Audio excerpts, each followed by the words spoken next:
Modern technology is great, but the fact is that our intelligence as a society is going down day by day. And a big reason for that is that barely anyone reads anymore. Now, Catholic Family News has an answer to that. Not only do we provide our e-editions for our monthly newspaper, but we also provide physical copies that provide a wealth of information on current events, theological questions, or the crisis in the church, but it also provides just a very pleasant reading experience in the morning or the evenings.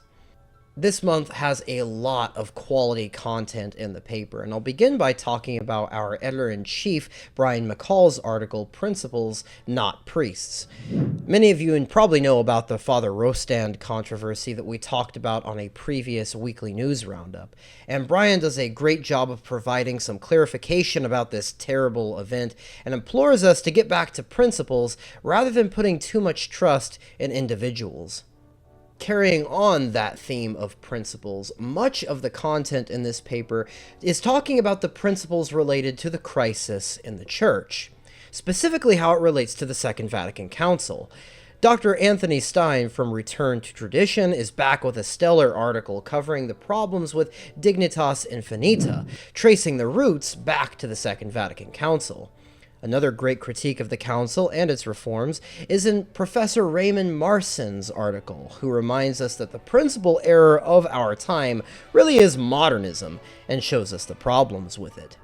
My article for this month finishes up the Grave Robber Council series, this time talking about the history of the Jansenist heresy and how the Grave Robber Council of Vatican II somehow managed to bring those heresies back to life in the post-conciliar reforms. We also have political and international writings for this month. One being a written interview of Matt Gaspers with Stephen Mosier, which should be a reminder to watch our China series, including that interview with Stephen Mosier and my own interview with Western Confucius, both being radically different traditional Catholic perspectives on China. If you like what you see here and you want to see even more content in our monthly paper, the link to subscribe to our paper will be in the description, where you can get the physical copy or the e-edition online. So happy reading to you all, and God bless.